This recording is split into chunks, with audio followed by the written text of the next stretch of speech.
A 25-year-old rancher spent 3 years quietly helping the widowed woman next door, never expecting anything in return. Then one autumn morning, he smiled and said, "If only I were 10 years older, I'd marry you." He thought it was just a harmless joke, until her quiet reply changed everything he believed about love, age, and second chances. Stay with me until the end of this unforgettable story, and if you enjoy heartfelt stories like this, please subscribe to the channel so you never miss the next one.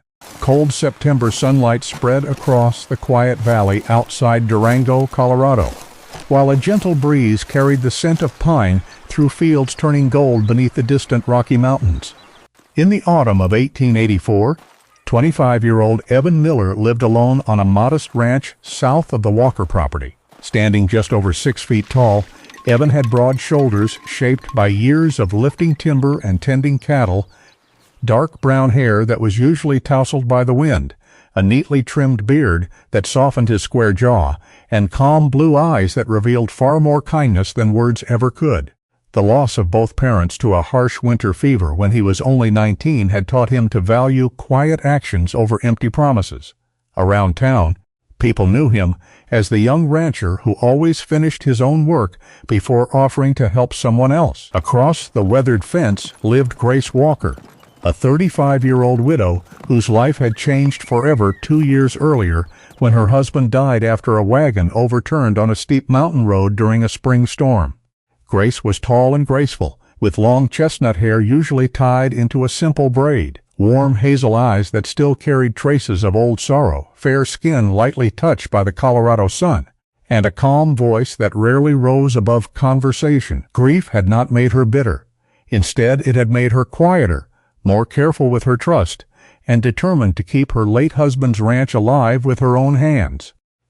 Every Tuesday morning, almost without fail, Evan crossed the narrow field between their homes, carrying an axe, a hammer, or whatever tool the day required. Some mornings he split firewood until the shed was full. Other days he repaired loose fence rails, patched holes in the stable roof, cleaned broken wagon wheels, or hauled heavy buckets from the old stone well before Grace had the chance to ask. She thanked him every time. He answered with the same gentle smile and a simple, "It wasn't much." At first, Grace believed the young man was simply being a thoughtful neighbor. Nothing more.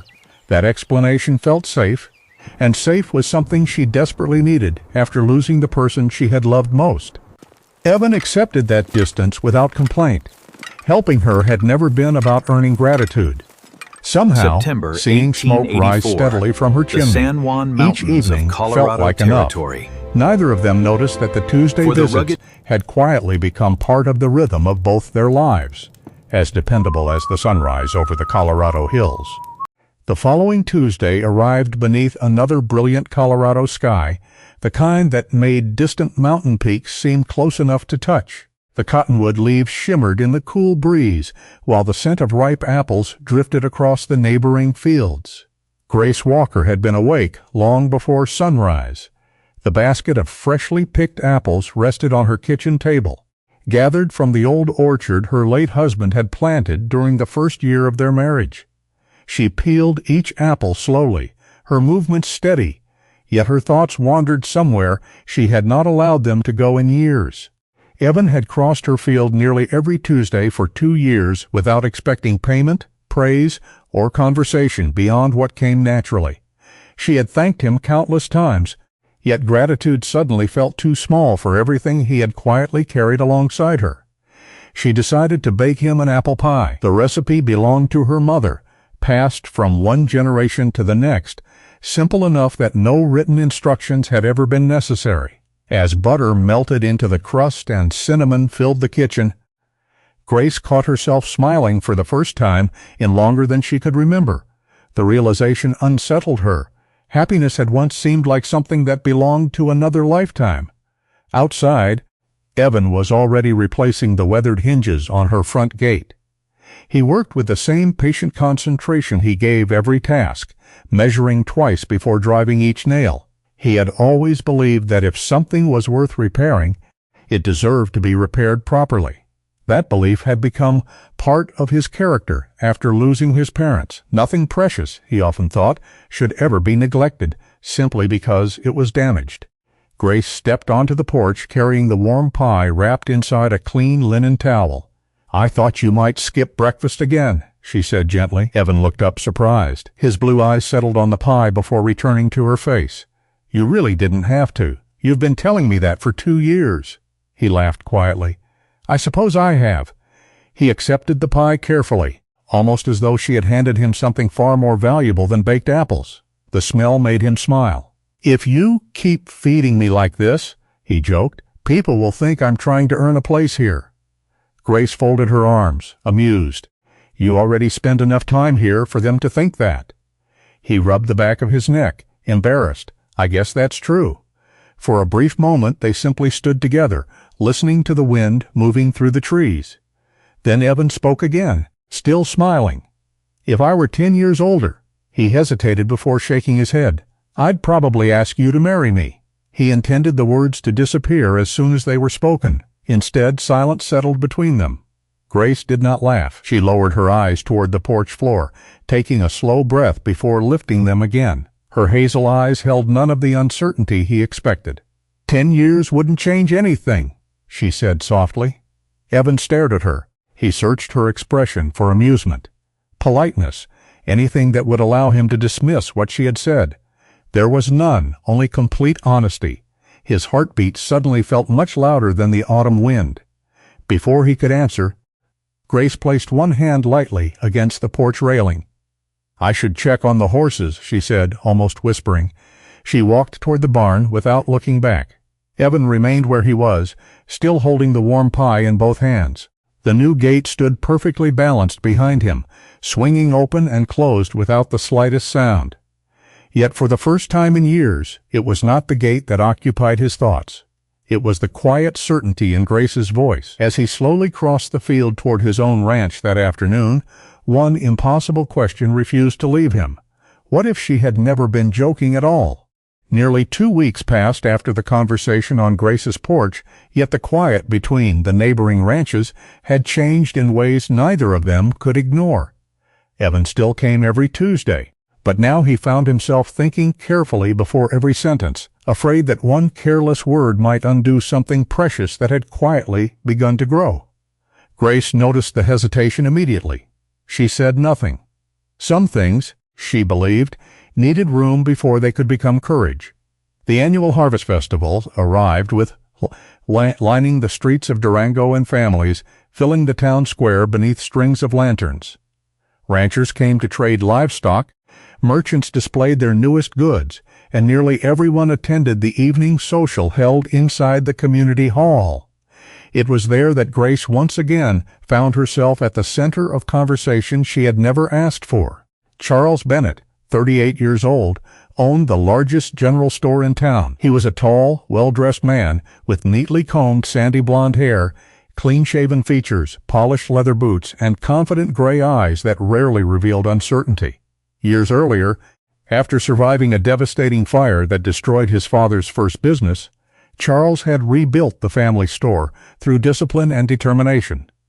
The experience had made him ambitious, respected, and financially successful. He treated everyone politely, donated generously during difficult winters, and carried himself with effortless confidence. No one considered him a bad man. In fact, most people believed he was exactly the kind of husband any widow should hope to find. That evening he approached Grace carrying a bouquet of late autumn flowers, wrapped with a blue ribbon. "I thought these belonged somewhere brighter than my shop," he said with an easy smile. Grace accepted them politely. "They're beautiful. Thank you. I was hoping," Charles continued, "you might allow me the honor of accompanying you to tonight's harvest dance." His invitation was warm, respectful, and impossible to criticize. "I appreciate that," Grace replied gently. "May I think about it?" Charles nodded without disappointment. "Take all the time you need." Across the square, several women exchanged approving smiles. One of them, Martha Collins, the 58-year-old owner of Durango's dry goods store, watched the exchange with obvious satisfaction. Martha was a short woman with silver hair pinned tightly beneath a bonnet, kind brown eyes, and a practical nature shaped by decades of raising 5 children after losing her husband to pneumonia. She believed stability mattered more than romance, because stability had carried her family through hardship. Later that afternoon, she quietly joined Grace near the fabric stalls. "Charles Bennett is a fine man," Martha said kindly. "Reliable. Established. You deserve someone who can make life easier." Grace smiled with genuine affection. "I know he's a good man." "And that young neighbor of yours?" Martha hesitated carefully. "Evan has a generous heart." "But kindness doesn't pay for unexpected winters." Grace looked toward the mountains without answering immediately. "It has carried people through worse than winters," she finally said. Martha sighed softly. She understood the answer even though she disagreed with it. At the far edge of the square, Evan unloaded fencing supplies from his wagon after delivering lumber to another rancher. He had not planned to attend the festival for long, but as he looked across the crowd, he saw Charles offering Grace his arm, while several townspeople watched with quiet approval. Something unfamiliar tightened inside his chest. It was not anger, it was fear. For the first time, Evan understood that remaining silent might cost him far more than speaking honestly ever could. Grace noticed him standing across the square. For only a brief second their eyes met. Charles continued speaking beside her. The music began, but Grace never accepted Charles's arm. Instead, she held the flowers politely in her hands while her eyes remained fixed on the young rancher, standing quietly beyond the crowd. At that moment she realized something the entire town had failed to see. Charles always arrived carrying beautiful gifts. Evan always arrived carrying whatever she needed. The first frost of November silvered the grass between the neighboring ranches, and every breath carried the sharp promise of another Colorado winter. The mountains stood silent beneath pale morning light, as though waiting for someone to finally say what had remained unspoken for far too long. After the harvest festival, Evan could no longer pretend that his feelings would simply disappear if he worked harder. Every fence he repaired, every horse he fed, and every evening he spent alone ended with the same thought. If Grace chose Charles Bennett, she deserved happiness. But if he never told her the truth, he would spend the rest of his life wondering whether fear had stolen something that love had offered. For nearly a week he argued with himself. He told himself he was too young. He reminded himself that Grace had lived through losses he could never fully understand. He wondered whether the town was right, whether a 25-year-old rancher with modest savings had any business dreaming about a woman who had already carried the weight of marriage, grief, and rebuilding an entire ranch alone. Yet every argument collapsed beneath one simple memory. Grace had never once judged him by his age. On a cold Tuesday morning, Evan walked toward the fence that separated their properties. It was the same weathered fence he had repaired several times over the years, replacing broken rails without ever considering that one day it might become the place where his own future would be decided. Grace was repairing a leather harness beside the fence when she noticed him approaching. She immediately recognized the expression on his face. It was the look of a man who had finally reached the end of a long conversation with himself. She placed the harness on the fence rail. "Good morning, Evan." He removed his hat. "Grace, may we talk?" She nodded. The silence between them felt comfortable rather than awkward, built upon hundreds of ordinary mornings they had already shared. "I've been afraid," Evan admitted quietly, "not because I don't know how I feel, but because I do." Grace waited patiently. "I'm afraid people see me as a boy trying to become a man. I'm afraid they'll think I don't understand what you've lived through. And most of all," he lowered his eyes, "I'm afraid I'll become another burden instead of the person who makes your life easier." For several seconds Grace said nothing. Then she stepped closer until only the fence separated them. "Ivan," she said softly, "do you remember the spring storm last year?" He nodded. "The stable roof collapsed before sunrise. You were already there before I even finished gathering the horses." She smiled gently. "You never asked whether anyone would notice." She continued before he could answer. "And last winter you stacked enough firewood beside my porch before the first snowfall that I never worried once about running out." Evan looked away. "I was only helping." "I know." She rested one hand on the weathered fence. "You repaired the water trough in July while I was taking cattle to pasture. When I came home it was finished. You never mentioned it." He smiled awkwardly. It needed fixing. Grace's eyes became brighter. Exactly. She looked directly at him. You think those were ordinary favors because that's the kind of man you are. The breeze stirred loose strands of her chestnut hair. I counted them differently. Evan looked up. I counted every morning you appeared before I asked. She paused. I counted every time you carried something heavy 'cause you noticed I was tired. Another quiet smile crossed her face. I counted every time you protected my dignity by making your kindness seem ordinary. Her voice grew steadier. People keep telling me Charles Bennett is the better choice because he's older, wealthier, and established. She shook her head. But age doesn't make a man dependable. She reached across the top rail and gently placed her hand over his, the way a man chooses to live every ordinary day does. Tears gathered in Evan's eyes before he realized they were there. I never wanted you to feel sorry for me, he whispered. I don't. Grace's answer came immediately. I admire you. The words settled between them with complete certainty. For 2 years, she continued, love didn't arrive with flowers or promises. Her fingers tightened slightly around his hand. It arrived carrying an axe, a hammer, a bucket of water, and muddy boots. A quiet laugh escaped both of them. Then Grace looked into his eyes without hesitation. What grew between us wasn't sudden. It grew one Tuesday at a time. Neither of them moved. The old fence that had divided their properties for years no longer felt like a barrier. It felt like the place where 2 separate lives had finally begun to meet. Winter settled over the valley with deep snow and long, quiet nights, but by the time the first warmth of March reached the Colorado hills, the hardest season of both Evan Miller's and Grace Walker's lives had already begun to melt away.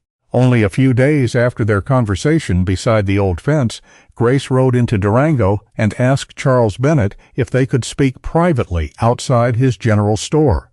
Charles immediately understood from the calm expression on her face that she had already made her decision. He listened without interrupting, as Grace thanked him for his kindness, his respect, and the honor he had shown her. Then she gently explained that her heart already belonged to someone else. For the first time in many years, disappointment crossed Charles's face, yet it lasted only a moment. He offered her a warm smile. I had hoped, he admitted honestly, but I would never ask someone to choose me over the person she already loves. Grace shook his hand with genuine gratitude. You deserve someone who chooses you first. So do you, Charles replied. News traveled through Durango faster than spring wind. Some people questioned Grace's decision. Others whispered that a widow should have chosen security instead of uncertainty. Still, others insisted the 10-year age difference would eventually become a burden. Grace stopped trying to answer them. Her life no longer required their approval, neither did Evan's. Their courtship unfolded quietly, almost unnoticed by anyone except those who had watched them for years. There were no expensive gifts, no dramatic declarations, and no grand celebrations. Instead, there were ordinary mornings spent repairing fences together, evenings balancing ranch accounts at the kitchen table, and Sundays riding horseback through valleys slowly turning green again. Every shared task made their partnership stronger because they never tried to impress each other. They simply continued being the people they had always been. That summer they married in the small white church outside Durango. The ceremony was simple. Martha Collins attended with tears in her eyes, later admitting she had judged Evan too quickly. Charles Bennett stood among the guests as well, offering his sincere congratulations without the slightest trace of bitterness. His quiet dignity earned Evan's lifelong respect. Evan never attempted to replace the man Grace had once loved. He never removed her late husband's photograph from the hallway. He never asked her to forget the years before they met. Instead, he honored them, understanding that love did not erase the past. It gave the future somewhere solid to stand. Grace noticed those small choices more than any spoken promise. They repaired the old farmhouse together, room by room. Evelyn strengthened the front porch that had begun to lean with age. Grace redesigned the kitchen so it could serve 2 hard-working ranchers instead of one lonely widow. Together they planted 12 young apple trees behind the barn, hoping one day their children would gather fruit beneath branches they had grown together. The following spring, their first son was born. They named him Samuel. After Evan's father, whose quiet integrity had shaped the man Evan had become before illness took him away. The baby arrived with thick chestnut hair like Grace's and bright blue eyes like Evan's. He was healthy, calm, and seemed unusually content whenever he rested in his father's arms. One warm September afternoon, almost exactly 1 year after Grace had carried an apple pie across her porch, she stood outside the farmhouse, watching Evan walk through the orchard with little Samuel sleeping peacefully against his shoulder. The young apple trees swayed gently in the breeze. Beyond them stood the old fence that had once separated two lonely lives. Most of it had already been removed, leaving only a short section beside the road as a quiet reminder of where everything had begun. Grace smiled as she watched her husband stop to admire the mountains glowing beneath the late afternoon sun. She realized then that love had never asked who arrived first, who was older, or who possessed more. It had asked only one question: who still reaches for your hand when the hardest seasons come? Looking at Evan and their son beneath the Colorado sky, she finally knew she would never have to ask that question again. Every story leaves behind a question, and perhaps this one does too. Not whether love should arrive early or late, or whether two people are the same age, but whether we notice the quiet kindness that appears in ordinary days. Sometimes the strongest relationships are not built by grand promises. They grow through small moments repeated with patience, respect, and care until one day they become a home. If this story touched your heart, I'd love to hear from you. Have you ever met someone whose actions meant more than their words? Share your thoughts in the comments below, and if you think someone you love would enjoy this story, please share it with them. Don't forget to subscribe and join our growing community for more heartfelt stories of hope, kindness, and second chances. Wherever you are today, may your home be filled with peace. May your heart never lose hope. And may God bless you and your family with health, comfort, and many beautiful days ahead. Thank you for spending this time with us, and until next time, take good care of yourself.